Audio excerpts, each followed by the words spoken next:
Dans la pittoresque ville de Strasbourg, où les canaux serpentent entre les maisons à colombage et où l'esprit de Noël règne en maître, vivait une famille dont l'histoire allait bouleverser tous ceux qui la connaîtraient.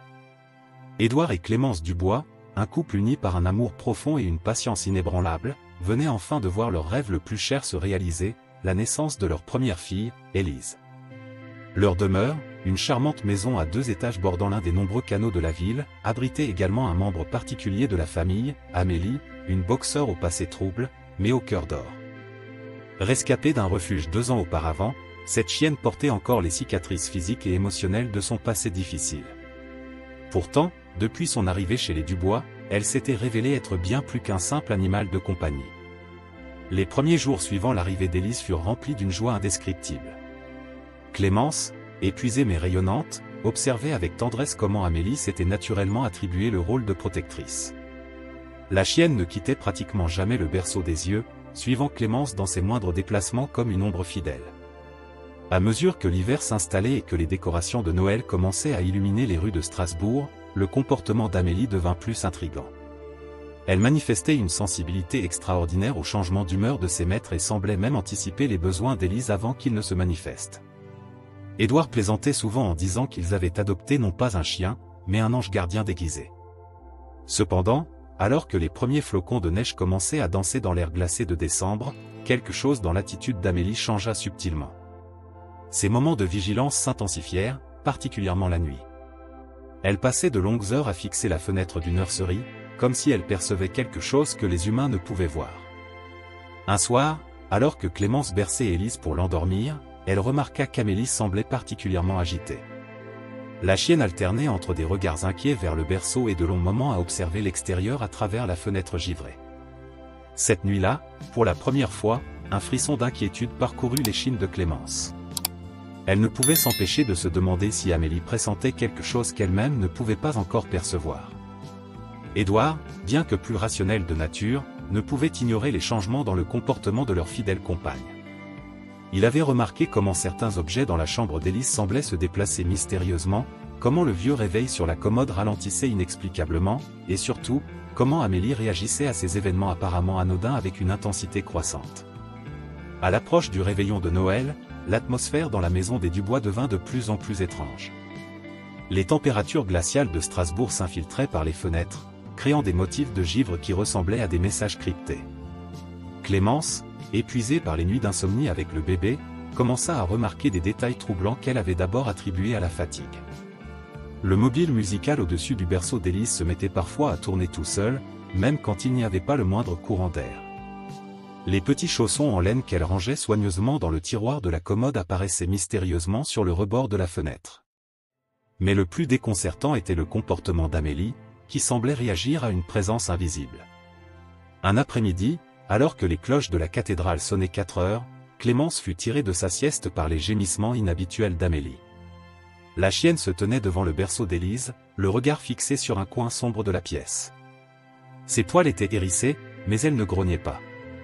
Au contraire, elle semblait dans un état de vigilance intense, comme si elle montait la garde contre quelque chose d'imperceptible.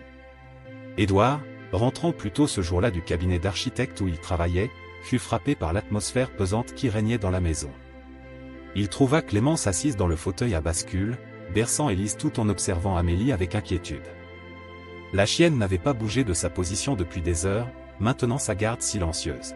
« Il se passe quelque chose d'étrange » murmura Clémence à son mari, sa voix à peine plus audible que le crépitement du feu dans la cheminée. « Amélie, c'est quelque chose que nous ignorons. Je peux le sentir. » Édouard, malgré son scepticisme naturel, ne put s'empêcher d'être troublé par la conviction dans la voix de sa femme. Cette nuit-là, alors que la ville s'endormait sous un épais manteau de neige, les événements prirent une tournure encore plus mystérieuse. Le vieux carillon de l'horloge familiale, silencieux depuis des années, se mit soudainement à sonner minuit, réveillant Élise en sursaut. Amélie, qui dormait habituellement au pied du lit des maîtres, se précipita dans la chambre du bébé avec une urgence inhabituelle. Clémence et Édouard la suivirent, leurs pas précipités résonnant dans le couloir obscur. En entrant dans la chambre d'Élise, ils furent saisis par une sensation étrange. La température avait considérablement baissé, et leur souffle formait de petits nuages de vapeur dans l'air. Amélie se tenait immobile près du berceau, son regard alternant entre leur bébé et la fenêtre givrée. Ce fut à ce moment précis que Clémence remarqua quelque chose d'extraordinaire. Sur la vitre embuée, des motifs se formaient, comme si une main invisible y dessinait. Édouard, stupéfait, s'approcha pour mieux voir, mais les marques disparurent aussitôt, ne laissant que le givre ordinaire sur la fenêtre. La veille de Noël arriva, enveloppant Strasbourg dans une atmosphère féerique. Les marchés de Noël illuminaient la ville de leurs guirlandes scintillantes, et l'odeur du vin chaud et des pains d'épices flottait dans l'air glacé. Pourtant, dans la maison des Dubois, l'ambiance était loin d'être festive. Clémence avait passé la journée à décorer le sapin avec des ornements anciens, transmis de génération en génération dans sa famille. Parmi eux se trouvait une boule en verre soufflé particulière, représentant un ange gardien. En l'accrochant, elle ne put s'empêcher de remarquer comme les yeux de l'ange semblaient suivre ses mouvements, rappelant étrangement le regard vigilant d'Amélie. Édouard, tentant de maintenir un semblant de normalité, avait préparé le traditionnel repas de réveillon. Mais même lui ne pouvait ignorer les événements inexplicables qui se multipliaient. Plus tôt dans la journée, alors qu'il rangeait les cadeaux sous le sapin, il avait entendu distinctement une berceuse venant de la chambre d'Élise, alors que le mobile musical était arrêté. À mesure que la soirée avançait, le comportement d'Amélie devint de plus en plus erratique. Elle courait d'une pièce à l'autre, s'arrêtant parfois pour fixer intensément des points précis dans l'espace. Vers 23 heures, alors que la famille se préparait à ouvrir le premier cadeau, comme le voulait la tradition, la chienne se mit à aboyer frénétiquement en direction de l'escalier. « Je vais vérifier Élise, dit Clémence, montant les marches deux à deux, suivie de près par Amélie. En entrant dans la chambre du bébé, elle fut saisie par un froid intense. La température avait chuté si brutalement que son souffle formait un nuage de condensation devant son visage. Élise dormait paisiblement, mais quelque chose dans l'atmosphère de la pièce était différent. C'est alors qu'elle le vit. Dans le reflet du miroir ancien accroché au mur, une silhouette vaporeuse se tenait près du berceau. Pendant une fraction de seconde, Clémence crut reconnaître les traits de sa grand-mère, Marie-Louise, décédée quelques mois avant la naissance d'Élise. La vieille dame avait toujours dit qu'elle veillerait sur ses arrière-petits-enfants, même depuis l'au-delà. Amélie, contrairement à son agitation habituelle, semblait étrangement calme face à cette apparition. Elle s'approcha du miroir, la queue remuant doucement, comme si elle reconnaissait une présence familière. La silhouette dans le miroir sembla sourire avant de disparaître, laissant derrière elle une douce fragrance de lavande, le parfum préféré de Marie-Louise. Édouard, qui avait rejoint sa femme, resta figé sur le pas de la porte. Scientifique de formation, il cherchait toujours des explications rationnelles, mais cette fois, les mots lui manquaient. Le couple échangea un regard chargé d'émotion, comprenant peu à peu que leur maison abritait bien plus que de simples souvenirs familiaux. Le carillon de la cathédrale commença à sonner les 12 coups de minuit. Chaque tintement semblait résonner dans la maison des Dubois avec une intensité particulière. Clémence et Édouard, encore sous le choc de ce qu'ils venaient de voir dans la chambre d'Élise, restaient immobiles, leurs mains entrelacées cherchant du réconfort dans ce contact. Soudain, Amélie se mit à gratter frénétiquement le plancher près de la commode ancienne. Édouard s'approcha et remarqua que la chienne tentait d'atteindre quelque chose sous le meuble. En déplaçant la commode avec précaution, il découvrit une latte de parquet légèrement soulevée. Ses mains tremblantes parvinrent à extraire un petit coffret en bois, couvert de poussière. « C'est impossible, murmura Clémence en reconnaissant la boîte. C'est le coffret à bijoux de grand-mère Marie-Louise. Nous l'avions cherché partout après son départ. » Sa voix se brisa d'émotion alors qu'elle caressait doucement le bois vieilli. À l'intérieur, ils trouvèrent une lettre jaunie par le temps, soigneusement pliée. L'écriture élégante de Marie-Louise dansait sur le papier. « Ma chère Clémence, si tu lis cette lettre, c'est que le moment est venu. Notre famille a toujours eu un don particulier, transmis de génération en génération. Nous sommes des gardiennes, capables de percevoir ce que d'autres ne peuvent voir. Ce don se manifeste particulièrement chez les premiers-nés, et ta petite Élise en est l'héritière. » Pendant que Clémence lisait la lettre à haute voix, Amélie s'était approchée du berceau d'Élise, comme pour confirmer ses révélations. La température de la pièce fluctuait étrangement, et le mobile au-dessus du berceau se mit à tourner doucement, jouant une mélodie que Clémence reconnut immédiatement, la berceuse que sa grand-mère lui chantait enfant. « J'ai choisi Amélie pour vous, » continuait la lettre. « Ce n'est pas un hasard si elle est venue dans votre vie.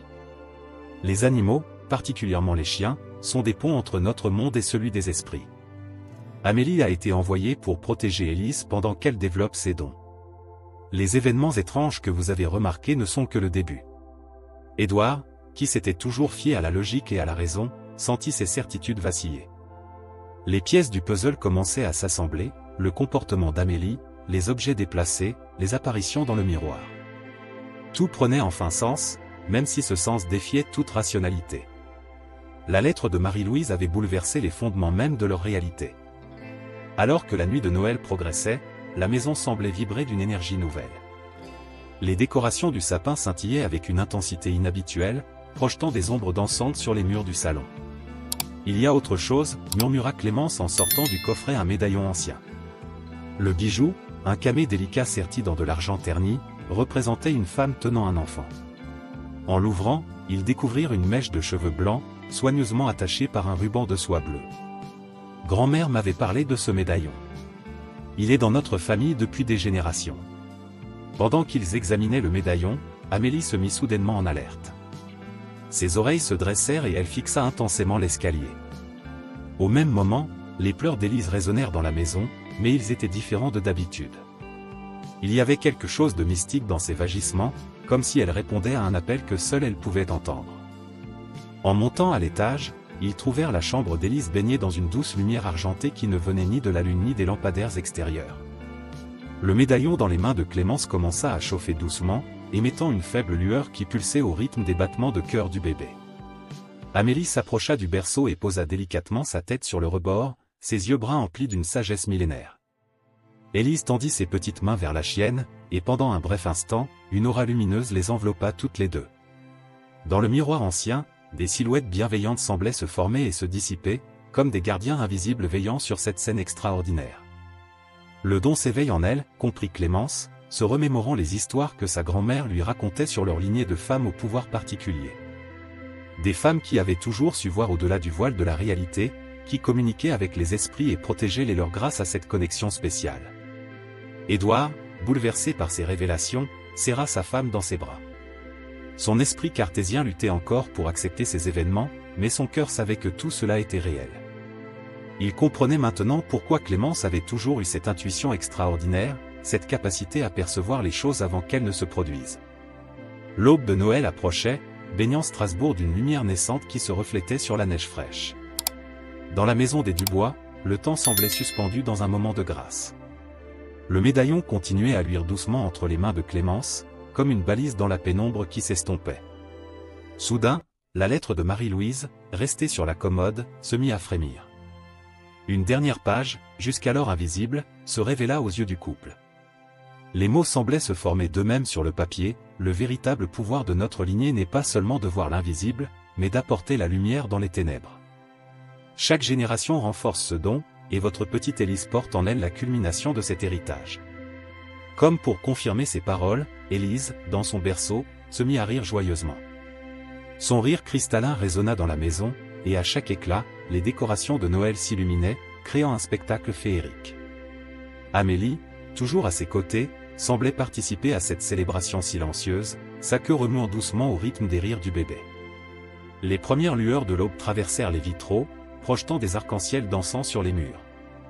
Le miroir ancien refléta une dernière fois l'image de Marie-Louise, mais cette fois, elle n'était pas seule. Derrière elle se tenaient d'autres femmes, les ancêtres de leur lignée, chacune portant le même médaillon que Clémence tenait maintenant. « Notre famille a toujours eu une mission », murmura Clémence, comprenant enfin. « Nous ne sommes pas simplement des gardiennes de secrets, nous sommes des protectrices de la lumière, des guides pour ceux qui cherchent leur chemin dans l'obscurité. » Édouard, témoin de cette révélation, comprit que sa famille était désormais part d'un héritage bien plus grand qu'il n'aurait pu l'imaginer. Le don d'Élise n'était pas un fardeau, mais une bénédiction, une capacité à apporter espoir et réconfort dans un monde qui en avait tant besoin. Amélie se leva doucement et s'approcha de la fenêtre, où les premiers rayons du soleil créaient des motifs enchanteurs sur le givre. Elle n'était plus simplement leur fidèle compagne, mais le lien tangible entre leur monde et celui des esprits, choisi par Marie-Louise pour guider et protéger la nouvelle génération. Ce matin de Noël marquait non seulement la célébration d'une naissance sacrée, mais aussi l'éveil d'un don ancestral, transmis à travers les âges. Dans la maison des Dubois, alors que les cloches de la cathédrale sonnaient pour annoncer la messe de l'aube, une nouvelle histoire commençait, tissée de lumière, d'amour et de magie. Fin de l'histoire, chers auditeurs, nous espérons que cette histoire magique de la famille Dubois vous a touché. Pour continuer ce voyage enchanteur, nous avons préparé une playlist spéciale d'histoires tout aussi captivantes. Vous la trouverez en cliquant sur le lien à votre gauche. Si cette histoire vous a ému, n'oubliez pas de vous abonner à notre chaîne et de laisser un « j'aime » à la vidéo. Chaque jour, nous partageons des récits uniques qui explorent la magie qui nous entoure. Ne manquez pas nos prochains contenus. Nous attendons vos commentaires avec impatience.